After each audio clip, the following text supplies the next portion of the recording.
गोशगुजार ये बात करना चाहता हूं कि रायवन लाहौर में 3 साल की बच्ची, मसीही बच्ची के साथ एक मदरसा के कारी साहब ने रेप किया है। तो काइंडली ज़रा ये भी आप अपने उसमें रखें। हम नूर का यहाँ पे बात कर रहे हैं, तो काइंडली 3 साल की बच्ची, जनाब ये देखें ये क्या चीज़ है। 3 साल की बच्ची क्या होती है, वो तो चल भी नहीं सकती ठीक तरह से, उसके साथ रेप हुआ है। आप काइंडली उस पर रूलिंग दें और उसकी रिपोर्ट मंगवाएं पंजाब पुलिस से। Thank you very much.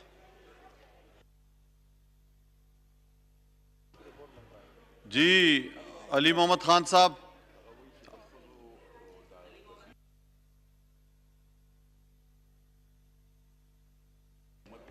देखें, ये इस तरह की अमल जो है वो बहुत ही काबिले जो है वो मुज़म्मत है, शदीद मुज़म्मत करते हैं। एक अफसोसनाक वाक़यात हैं और शर्मनाक वाक़यात हैं। हम जो है वो एज़ ए महज़ब कौम ये चीज़ें कोई भी बर्दाश्त नहीं कर सकता।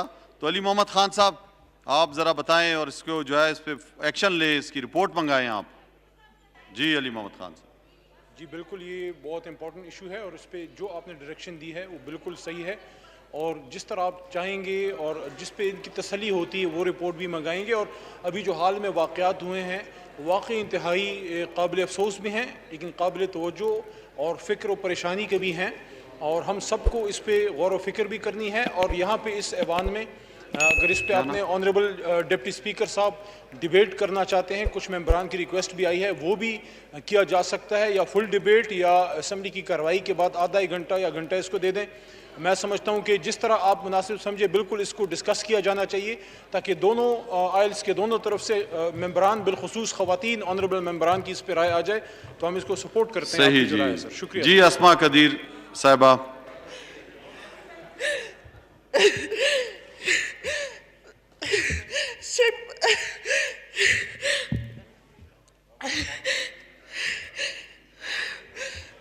चले आपको पाकिस्तान जी पाकिस्तान अगर आपने चलाना है तो औरतों को तहफ़्फ़ुज़ देना होगा, उसके हर कातिल को, उसके हर कातिल को, उसके हर रेपिस्ट को सरेआम फांसी अब देनी होगी, बिल्कुल देनी होगी। आगे हम नहीं चलने देंगे इस तरह, पाकिस्तान ऐसे नहीं चलेगा। Thank you. जी जी जी चित्राली साहब आप बोलें। जनाब स्पीकर, हकीकत यह है कि ये सारे दिलखराश वाक़यात हैं। मेरे बहन ने जो अंदर की कैफियत अपने सिस्कियों से पूरी दुनिया को दिखा दी। हकीकत यह है कि हम सब इस पर रंजीदा हैं, लेकिन ये क्यों हो रहा है, हो क्यों रहा है, वजह क्या है? क्या पाकिस्तान में हुकूमतें नहीं आई हैं? क्या इस वक्त भी हुकूमत नहीं है? हुकूमतें हैं। क्या उसके लिए सज़ाएं हैं? सज़ाएं भी हैं, मौजूदा कवानीन भी हमारे सामने मौजूद हैं, लेकिन वो कवानीन इन जराइम को रोकने में नाकामी से दो चार इसलिए हैं कि यहाँ इस्लाम सिर्फ और सिर्फ ज़बानी तौर पर इस्तेमाल किया जाता है, लेकिन कानूनी तौर पर इस्लाम को यहाँ दखल अंदाजी की गुंजाइश नहीं है। जनाब स्पीकर, अगर इस्लामी कवानीन नाफिज होते तो यहाँ जो शादीशुदा लोग हैं अगर 2-4 को संगसार किया जाता, अगर गैर शादीशुदा होते तो उनको कोड़े मारे जाते, इस्लामी कवानीन के तहत उनको सजाएं दी जाती, तो आज ये दिन देखना न पड़ता। मैं अपने बहनों से भी कहता हूँ, मैं अपने भाइयों से भी अपील करता हूँ कि आइए मिलकर हम इस्लामी कवानीन को, जो कुरान और सुन्नत में जिना के सिलसिले में, रेप के सिलसिले में, ज़्यादती के सिलसिले में जो कवानीन हैं, उन कवानीन के सिलसिले में हम मुश्तरका यहाँ कानून साजी करें और अल्लाह के निज़ाम को इस मुल्क में लाएं जिसमें औरत और मर्द कोई उसमें तफरीक नहीं है, सबके लिए यकसान निज़ाम है। अल्हम्दुलिल्लाह अगर यहाँ इस्लामी निज़ाम कायम हो जाए, यहाँ कुरानी निज़ाम कायम हो जाए और हम कुरान और सुन्नत के मुताबिक इस मुल्क को चलाएं, तो मैं कसमिया तौर पर कहता हूँ कि वल्लाह वल्लाह वल्लाह इस मुल्क में कोई भी जुर्म करने वाला फर्द नहीं होगा, कोई भी यह जुर्रत नहीं कर सकेगा, कोई भी किसी के करीब नहीं जा सकेगा। वो खुद 1000 बार सोचेगा कि मैं क्या कर रहा हूं और मुझे किस अंजाम से दो चार होना है, मुझे क्या क्या सज़ा देना है, मुझे क्या सज़ा मिलेगी। लेकिन यहाँ इस्लामी कवानीन नहीं है। जब हम इस्लामी कवानीन की बात करते हैं जनाब स्पीकर, तो हाँ मजाक उड़ाया जाता है कि इस ज़माने में भी ये लोग इस्लामी कवानीन की बात कर रहे हैं। और यहाँ तो बिल्कुल जनाब स्पीकर आपकी तवज्जो, ये बहुत अहम बात है जनाब स्पीकर। जी जी सुन रहा हूँ जी, मुख्तसर मैं आपसे ये दरख्वास्त करूंगा, आप बहुत अहम चेयर पे तशरीफ फरमा है, कम अज कम आप आज रूलिंग दे दें कि जिना के सिलसिले में, रेप के सिलसिले में जो कुछ पाकिस्तान में हो रहा है, इस्लामी कुरान और सुन्नत की रोशनी में इसके लिए कानून साजी की जाए और हुकूमत और अपोजिशन दोनों मिलकर बैठ जाएं और इस्लामी कवानीन के तहत उन लोगों को सजा दिलवाए और कानून यहाँ बनाए, तो इंशाअल्लाह अज़ीज़ पाकिस्तान में कोई जुर्म नहीं होगा। जी डॉक्टर शाजिया सोबिया साहिबा।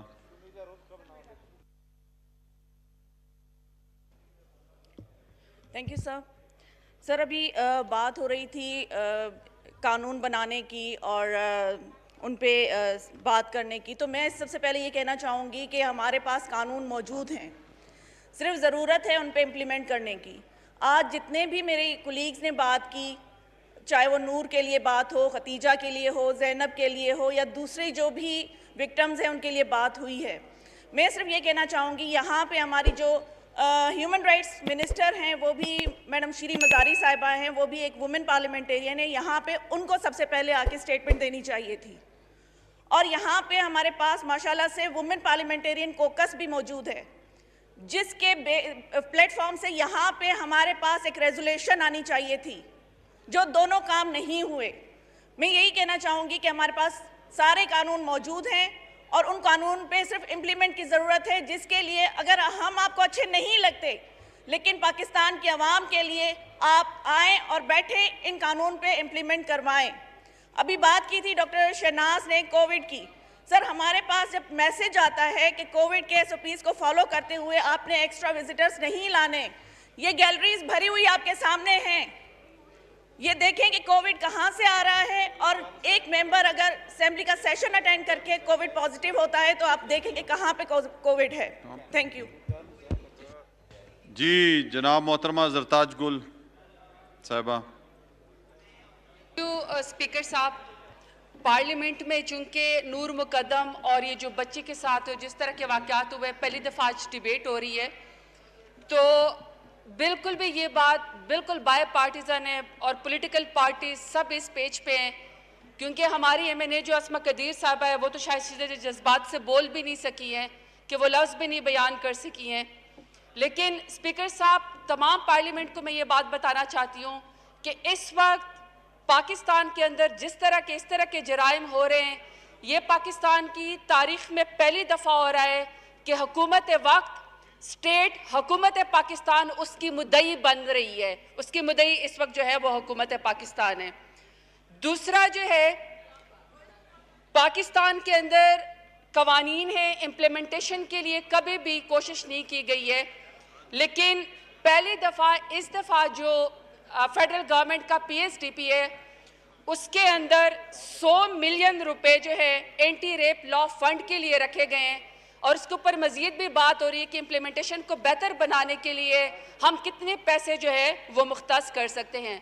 इस्लामाबाद में जो वाक़या हुआ, उनके हमसायों ने भी सुना होगा, उनके चौकीदारों ने भी सुना, लेकिन अनफॉर्चुनेटली उस बच्ची की चीखें किसी को सुनाई नहीं दी। तो मैं स्पीकर साहब यहाँ पे, स्पीकर साहब आपकी थोड़ी सी तवज्जो चाहती हूँ। स्पीकर साहब, मैं यहाँ पे पार्लियामेंट को ये बात बताना चाहती हूँ कि इस्लामाबाद के अंदर मैं खुद विज़िट करके आई हूँ। IG के अंडर एक प्रोटेक्शन यूनिट जो है, जेंडर प्रोटेक्शन यूनिट बना हुआ है। मेरी तमाम पार्लियामेंटेरियन से ये रिक्वेस्ट है कि आप लोग प्लीज़ उसको विज़िट करें।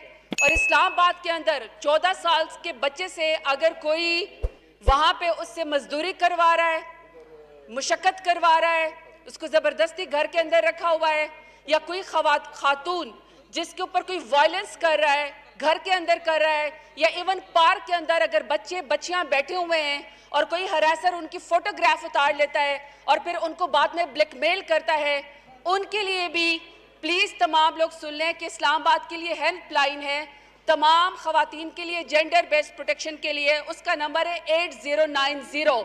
आप 8090 पे अगर बच्ची या खातून कोई खुद डर के मारे उस पर कॉल नहीं कर सकता है तो प्लीज़ उनका हमसाया या कोई देखने वाला भी उसके ऊपर कॉल कर दे। सिर्फ 4 से 5 मिनट के अंदर आपके पास जो है वो हेल्प यहाँ पे पहुँच जाएगी। बाकी कवानीन भी मौजूद हैं, डॉक्टर श्री मज़ारी साहिबा भी आ गई हैं। पहली दफ़ा हुआ है कि हम लोगों ने रेप की डेफिनेशन चेंज कर दी है और प्राइम मिनिस्टर साहब ने इस लॉ के अंदर खुद डलवाया हुआ है जो एंटी रेप लॉ है कि जिसमें खातून की या विक्टिम की किरदार कशी या जो शेमिंग होगी ये बिल्कुल खारिज होगी। न ये देखा जाएगा कि उसका किरदार क्या था, उसके कपड़े कैसे थे या उसका सोशल स्टेटस क्या था, बल्कि स्टेट उसकी मुद्दई बन के उसके खिलाफ जो है वो पर्चा करेगी और एक्शन लेगी। और जो मौजूदा वाक़यात हुए बिल्कुल इनह्यूमन है। लेकिन स्पीकर साहब मैं आपको ये बात बता दूं कि कोई इस वक्त जो है कोई अंधा केस नहीं है, तमाम कल्प्रिट जो है वो पकड़े जा चुके हैं, उसके खिलाफ स्टेट खड़ी हुई है। प्राइम मिनिस्टर साहब खुद नोटिस लेते हैं और पहली दफा अगर डर के मारे कोई उनका हमसाया या घर वाला मुद्दई खुद नहीं बनता या विक्टिम, पहली दफा तमाम जो इस तरह के केसेस हो रहे हैं उसके अंदर हुकूमत पाकिस्तान खुद मुद्दई है। बहुत शुक्रिया। बहुत शुक्रिया जी। शमीम आरा पंवर साहबा। Thank you mister speaker. बात यह है कि हम मुल्क में रहते हैं वो एक इस्लामी जमहूरिया पाकिस्तान है। इस पाकिस्तान की आबादी तकरीबन आधी ख़वातीन पर मुश्तमिल है। वो किसी की माँ है, किसी की बहन है, किसी की बेटी है। इस रियासत की जिम्मेदारी है उनको तहफ़्फ़ुज़ फराहम करना। हमने कानून तो बना लिए हैं मगर कानून पर अमल दरामद होना बहुत ज़रूरी है, चाहे वो कायनात का मसला हो, चाहे खतीजा हो, चाहे ज़ैनब हो। तो मैं यही गुजारिश करूंगी इस असेंबली से कि आप कानून बिल्कुल करें मगर जो मुजरिम है, चाहे मोटरवे का वाक़या हो, पाकिस्तान के किसी हिस्से में हो, मैं ये चाहूँगी कि हम कानून साजी ऐसा करें कि आइंदा कोई ऐसा अमल करने से पहले 100 मरतबा सोचे। जब तक हम मुजरिम को सजा न देंगे मैं तो यहाँ मुतालबा करूंगी जो भी हमारी बच्चों के साथ या हमारी माँ बहनों के साथ होता है तो मैं तो मुतालबा करूंगी उनको फांसी दी जाए। जब तक इस पर अमल नहीं होगा ये ऐसे वाक़यात होते रहेंगे। आज ये कमेटी बनाकर फैसला किया जाए। बहुत शुक्रिया जी। सुनीला रुत साहबा।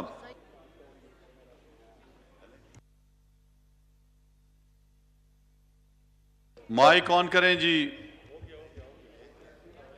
हो गया माइक ऑन, बोलें जी आप। जी स्पीकर साहब बहुत बहुत शुक्रिया।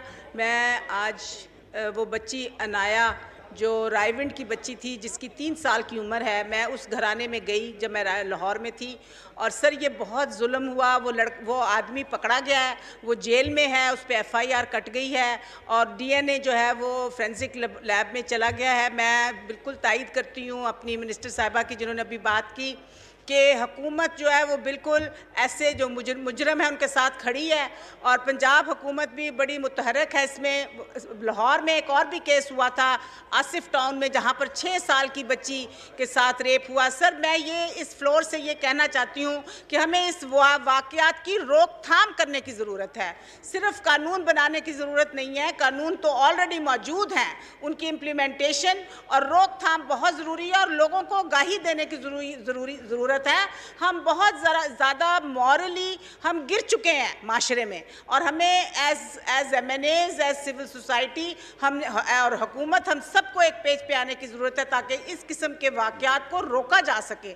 जनाब स्पीकर यहाँ पर कानून साजी की बात हुई, कानून तो मौजूद हैं, इम्प्लीमेंटेशन भी होती है, लेकिन क्या हम अपने रवैयों को किस तरह से चेंज कर सकते हैं, इसमें हम तमाम कुव्वतों को इकट्ठा होना पड़ेगा और सबको एक प्लेटफॉर्म पे खड़ा होना पड़ेगा ताकि हम औरतों के साथ जो जुल्म होते हैं, बच्चियों के साथ जो जुल्म होते हैं उनकी रोकथाम कर सकें। बहुत शुक्रिया। जी बहुत जी। महनाज अकबर अजीज साहबा। बहुत शुक्रिया स्पीकर साहब। मैं सबसे पहले नूर मुकद्दम के वालिदैन से अफसोस करती हूँ और उनके लिए दुआ करती हूँ कि अल्लाह ताला उनको अपने जवारे रहमत में जगह दे। और स्पीकर साहब, जो आज मैं बात करूंगी, मैं कोशिश करूंगी कि मैं सारे पाकिस्तान की ख़वातीन की अक्कासी कर सकूं कि वो इस वक्त किस कदर दर्दनाक सिचुएशन से गुज़र रही हैं। ऐसी इनसिक्योरिटी, इतना डर मैंने कभी ख़वातीन में नहीं देखा। हर बच्ची से बच्ची पैदा होने के बाद से लेके बूढ़ी माँ तक इस वक्त पाकिस्तान में सेफ नहीं है, बिल्कुल भी सेफ नहीं है। नूर मुकद्दम के केस की बात आती है तो मैं अपनी जो हमारी पुलिस है और हमारे बाकी इंस्टीट्यूशंस हैं उनकी तारीफ़ करती हूँ कि उन्होंने जो कल्प्रिट है, जो मर्डरर है, जो स्लॉटरर है ज़ाहिर जाफ़र, उसको पकड़ लिया है। मगर सर, ये कोई निशानदेही नहीं है कि वो केस इंसाफ दिलाएगा। हमें इस हाउस से ये बात करना होगी, हमें इस हाउस से ओवरसाइट करना होगी कि नूर मुकद्दम को इंसाफ मिले और ज़ाहिर जाफ़र को फांसी मिले, तब जाके पाकिस्तान की औरत अपने आप को महफूज समझेगी। आज स्पीकर साहब, मैं आपको आज की एक बात बताती हूँ। आज मैं एक दुकान में गई तो वहाँ पर रिसेप्शनिस्ट जो थी वो अकेली थी। काउंटर पे जो लड़की बैठती है उसके साथ एक और खातून बैठी थी। तो मैंने कहा आप तो यहाँ नहीं होती? तो उन्होंने कहा मैं साथ बैंक में होती हूँ, मुझे इन्होंने बुला लिया क्योंकि ये अकेली थी, इनके साथ जो साहब होते हैं वो नमाज़ पढ़ने के लिए गए थे। ये बहबूद बुटीक है, उसकी मैं बात कर रही हूँ। तो मैंने उस बच्ची से पूछा कि क्या, उसने कहा आपने वो नूर मुकद्दम केस नहीं सुना, मैं अकेले इस दुकान में नहीं बैठ सकती। Main city centre of Islamabad, और ये जो कत्ल हुआ, ये जो गला कटा, मेन सेंटर ऑफ इस्लामाबाद, इसको स्पीडी ट्रायल में होना चाहिए, इसको एंटी टेररिस्ट कोर्ट के तहत होना चाहिए। और हम महीनों में, सालों में नहीं, महीनों में इसका चाहते हैं और सरेआम इसको फांसी लगनी चाहिए। बहुत शुक्रिया। बहुत शुक्रिया जी। जनाब उज़मा रियाज साहबा।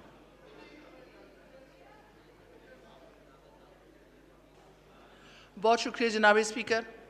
जनाब स्पीकर, ये जो आज जिस चीज़ पे हम बहस कर रहे हैं, सबसे ज़्यादा ये हम सब ख़वातीन के लिए एक इंतहाई दुख का मकाम है कि अनाया जैसी बच्ची को, नूर मुकद्दम जैसी बच्ची के साथ जो कुछ हुआ, वो उसकी मज़म्मत करते हुए भी शर्म आती है कि हम मज़म्मत ही करते रहेंगे या हम कोई प्रैक्टिकल इक़दामात भी करेंगे ऐसे लोगों के ख़िलाफ़।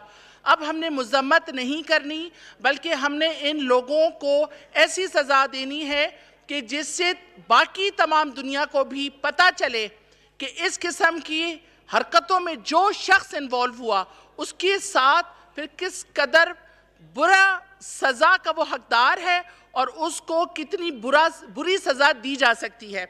सर, अगर हम ज़ैनब बच्ची का केस लें, 100 बच्चों का जो कातिल था उसको अगर हम सीरियसली ले लेते और इसके ऊपर सख्त किस्म की अगर हम कानून साजी कर देते तो आज ये केसेस दोबारा रिपीट ना होते। सर, मैं ये चाहती हूँ कि कानून साजी के साथ साथ वो तमाम वेब चैनल्स और वो वेबसाइट जो गैर इखलाकी चीज़ों पर मबनी हैं उनको ब्लॉक किया जाए, उनको बैन किया जाए। इसके साथ साथ जो ड्रामे आजकल दिखाए जा रहे हैं, ये हम अपनी नस्ल को गलत पैगाम दे रहे हैं, हम इस्लामी इक़्तिदार से पीछे हटते जा रहे हैं। सर, मैं ये रिक्वेस्ट करूंगी कि ये गवर्नमेंट इसको प्रायोरिटी में रखे, तमाम गैर इखलाकी वेबसाइट्स को, वेब चैनल्स को बंद किया जाए, तमाम गलत किस्म के ड्रामों को बैन किया जाए और इस्लामी इक़्तिदार को तमाम स्कूलों के अंदर बेहतरीन तरीके से पढ़ाया भी जाए और अपने बच्चों को इस्लाम की तालीमात पे अमल किया जाए। सर, हम आजकल यूरोप की तरफ तो जा रहे हैं, अंग्रेज़ तो बच्चों को बना रहे हैं, लेकिन अभी तक हम अपने बच्चे को सही करके मुसलमान नहीं बना सके। मैं चाहती हूँ हम सब का ये फ़र्ज़ बनता है कि हम अपने बच्चों को बेहतरीन मुसलमान बनाएं और इस किस्म जो गलत किस्म के कामों में लोग इन्वॉल्व हैं इनको करार वाकई सज़ा दी जाए ताकि बाकी जो लोग हैं वो इससे इबरत हासिल करें और दोबारा इस किस्म का सोच भी ना सकें।